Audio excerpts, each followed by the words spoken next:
everybody, welcome back to another tutorial. Today we're going over how to do my type of style, like, the style that you see here, or in my recents, or you should be seeing it right now, actually, on the screen.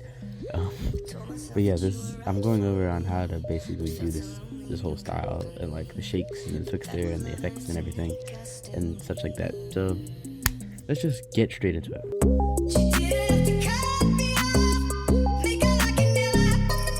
Okay, so the first thing you need to do is find yourself an audio. Now, last time I tried to make an audio tutorial, it ended out really horrible, to say the least. But yeah, just find an audio. Usually I go through my Spotify playlist, or I'll go through my playlist on my audio account, something like that, basically. Or I'll just use one of my favorite songs at the time, or like use one of my audios that I already made. But yeah, I already have an audio here, split up and everything from the last 2 times I recorded this, so it's not that hard actually to find a song. But yeah. But yeah, once you find it, just pop it in After Effects and split it up accordingly, and that's it.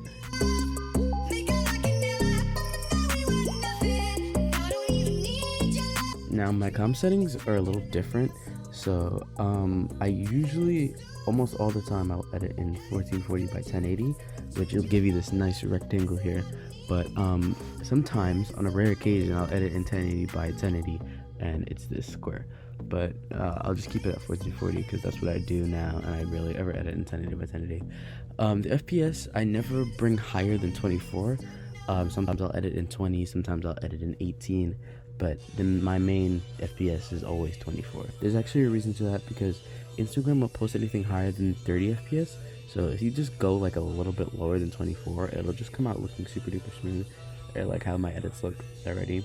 Now, getting adjusted to 24 FPS is kind of a challenge. I remember my first 20 FPS edit, and it looked kind of bad to me. But as I started making more edits in 20 FPS, I started realizing that, oh, this is really good actually. So yeah, that's kind of like the secret sauce behind my comp. I don't use motion blur, like, at all. I haven't used it in a long time. But please don't copy these motion blur settings. They're really, really bad, and kind of scuffed. But just don't copy them. Use somebody else's motion blur settings if you're gonna use motion blur. Now, clip selection is actually not that hard. What I do usually is I download like whole movies. As you see here, I have the entire Scott Pilgrim movie and the entire Turning Red movie downloaded. And sometimes I'll also download full episodes, like this Hyoko one right here. Sometimes I'll use scene packs from like scene accounts, but like that's only on like the Owl House or something like that. But it's kind of varied, because see, I have Luz, Willow, and V like scene packs here, but I also have 2 episodes from the finale season downloaded fully, so it's kind of like a mix between those 2. Now what I do is I drop whatever I'm using into After Effects. Now it's going to be the Turning Red movie, and I just kind of like slowly skim through the movie and just find places that I'll like take scenes from or whatever. So let me just do that right now, and I'll be literally right back. Okay, so you might notice that there's currently a way later time than when I started, and that's because I spent really long finding clips. For some odd reason, I got distracted. I watched a little bit of the movie, realized I was making a tutorial, and then came back to it. So now we're back, and now we have our clips in, as you can see here. You guys can't hear the audio, but I'll just like play the audio. I don't know.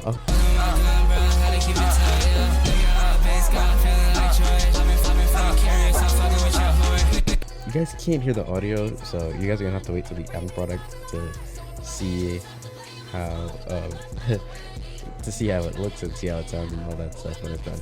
So here, it's just a couple of clips. Nothing crazy. I kind of want to do right here at the stutter. I kind of want to do like a transition to a different scene. But I don't really edit characters. I edit scenes, like scenes from episode, a scene for a movie, like I said before. But yeah, I don't really edit specific characters. That's why I don't really use scene packs as much. But yeah, so I just kind of take part from a scene and split it up into beats. And I can't just edit to this and make it look like it's so much movement happening. So that's why we use Twixtor, which I'll get into now. So here I have the first bit already Twixtored, which I didn't really have to do that though, because it's not that much movement in here. So let me Twixtor the clips and I'll be right back. Definitely won't take me like another 2 hours. Now my shakes are kind of different from a lot of people's. So you guys know how when you want to make expression shakes, but like it's a long process, you have to get the little scripts thingy from that weird YouTube tutorial, and then you gotta paste it in, and you gotta manually change the decay and stuff, and like the text editor, the tiny text editor, and it's so annoying. Easy inertia makes it easier, basically. So this basically applies the expressions for you and does all the hard work, and all you have to do is just make the shake and it'll do it. So I'll have a link to download it in the description. But basically how you put it into After Effects, you go to wherever your After Effects is saved. I think on Windows this is a little bit, the directory is a little bit different, but this is still the same. So go into After Effects, go to Scripts, and then go to Script UI panels, and then drop the file in there. I already have it here, so I don't have to do it. Then restart After Effects, go to Window, and then go all the way down until you see Easy Inertia right there. It should be really easy to find because it should be there. When was the last time I used this? I just realized I barely even use this sometimes. I'd put this back, but I don't really have like the space for it. I'm not even gonna lie. But this is like a helpful thing though. Like, I'm not gonna lie, having these types of like tools, like easy tools, is helpful. I don't know why I said that, but sometimes there's a plugin that I used to use actually. I don't know if I still have it on here, but I used to use it a lot, and it made shit a lot easier. But yeah, to do my shakes, I turn on position, scale, and rotation. Autosave. I turn on position, scale, and rotation, and then I click on layer. Then I click on the layer that I want to apply the shakes to, and just hit apply. And now basically it'll come up with the amplitude, frequency, and decay. Now I recommend watching a video about expression shakes to know what these things do and how they work, because I'm too lazy to explain any of that right now. So but usually my settings go like I put the amplitude to 2, put the frequency to 3, and put the decay to 9. And that's basically like my expression shake settings that I use all the time. So then I do keyframe position, scale, and rotation. I press U for all the keyframes to show up, and then I go 1 frame over, keyframe all of them, and then another frame over, and only keyframe the rotation. So now your keyframe should look something like this basically. So on the second keyframe of rotation, I'm gonna make it 5, just for that slight bounce rotation, you know what I'm saying.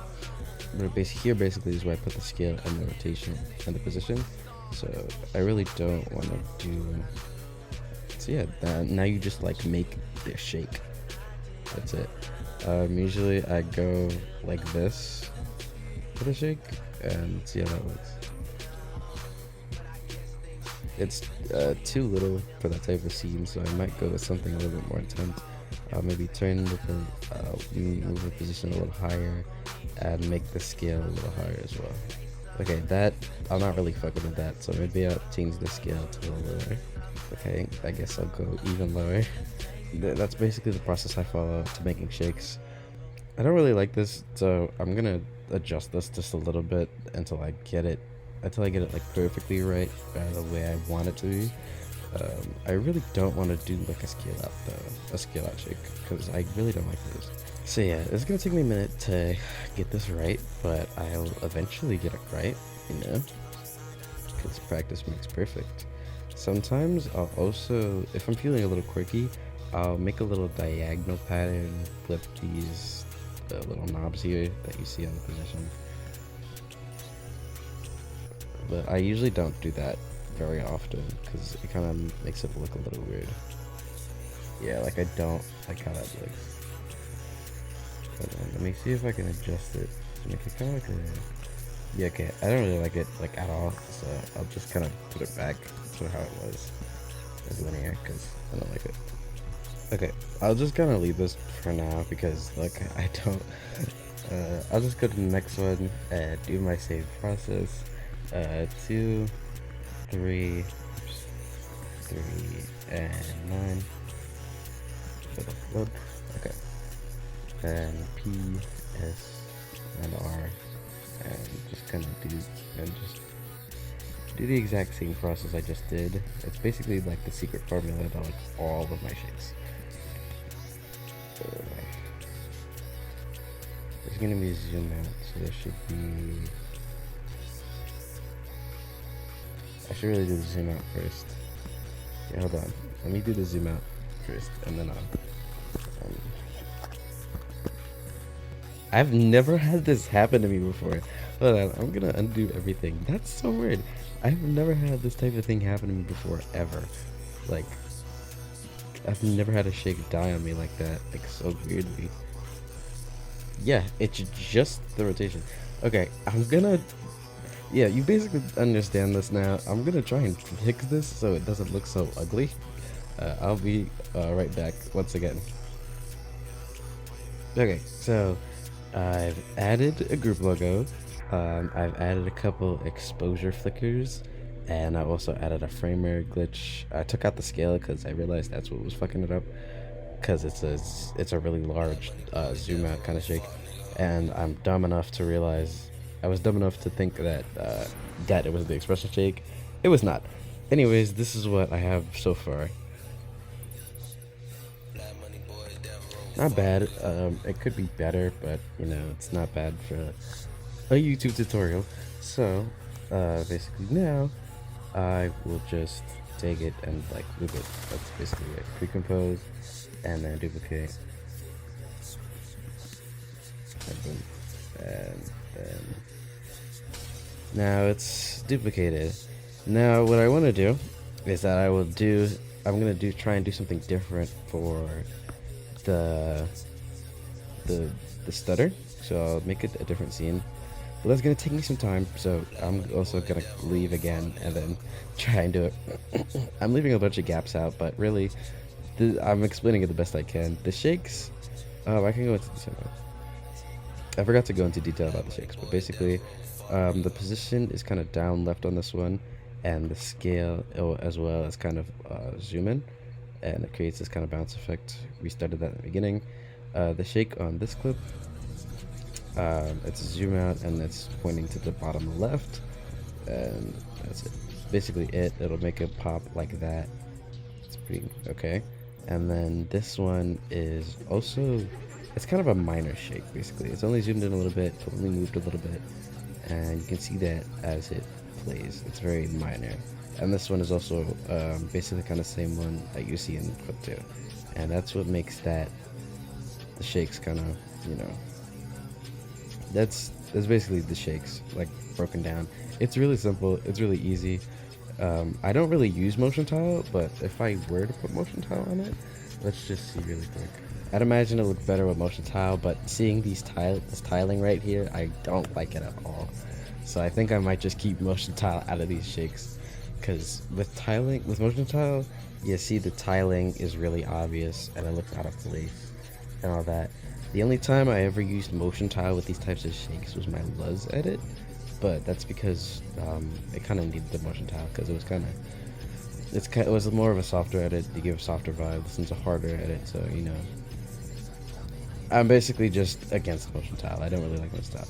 But anyways, I'll come back when I have the parts done, all finished, and then we can go into the rendering process. So it's the next day. I got tired, I went to bed, and totally forgot I was doing the tutorial. But I finished, basically. I kind of scrapped the idea of the second part. I just didn't really like how it looked in the first place. So I just kind of just went with the original loop and just cut it short a little bit. So what I added was some text, some lyrics, because why not? I don't really add lyrics to my edits anymore, but if I were to, if I were to add lyrics to my edits, it'd probably just look like this, like very plain or something. Or maybe sometimes I'll put them like in the bottom left or the bottom or something like that, or like bottom left, bottom right, you know. But usually that's just how my lyrics look like. It's not really anything special. It's just, you know, the text. But yeah, so now we go into basically rendering. Yeah, so I almost never use sharpen basically. So now we just go straight into rendering. And what I do before I render to make the render quicker is that I play this in full quality. Obviously I won't do that right now because if I do it right now while recording, it's gonna kill my computer. But I watch the edit in full quality first, and then I render it, which will basically make the render faster, and it won't spend time rendering out each frame. It'll just render the frame a little bit quicker. If you know it, I don't know what I'm saying here, but I'm gonna watch it in full really quick, and then I'll render it. I wasn't recording for a couple seconds. That was just only recording the audio, but we've put it on handbrake now, and we're waiting for it to render, basically. When I render, I usually just render in render queue, but it doesn't take that long. See, it only took 14 seconds because I watched the whole thing in full before I rendered it, and it slowed it down. If you use media encoder, that's actually kind of better than using render queue, but I just don't use media encoder because I can't find a version that's the same as 2020, so this is kind of like a weird thing. But I put it in handbrake. I put on a preset that I have from an editor. If I'm not using a preset, I'm probably just using fast 1080 30 frames per second. But now we're just waiting for it to render. I'm here on Better Business Suite, already ready to make the post. Actually, I used to use Creator Studio before this, but literally 2 days ago, the Creator Studio website got shut down, and now I'm forced to use this bullshit. But it's whatever, you know. So now we're just waiting for this to render. Man. So essentially after that, that's really it for my editing process. It's just a bunch of simple shakes with the plugin, and that's really it. There's not much to explain. Sometimes I use one framer, sometimes I use flickers, sometimes I use framers like this, and sometimes I'll use solids, so okay, the thing. And sometimes as a flicker, I'll use a frame from the clip before. It's really simple. My size is really simple. I hope this video kind of streamlined and simplified how I do basically everything. If you guys, I'm really bad at explaining, so the fucking render just finished finally. But I'm really bad at explaining, so if you ever need help with anything, you can DM me on Instagram or Discord. I'll be happy to help. It's not a problem really. And yeah, I hope this tutorial kind of helped you out in some way, even though I spent literally a whole day recording and I basically kind of talked in circles this entire time. But yeah, I'll see you guys later. Bye. I don't know how to do this. And then I end the video with like a shitty YouTube outro like I did last time. That'd be funny. But I'm not gonna redo that joke. I don't know who you think I am, but I'm not redoing it. And I'm not recording. Okay, great. I'm not recording. Fuck this shit.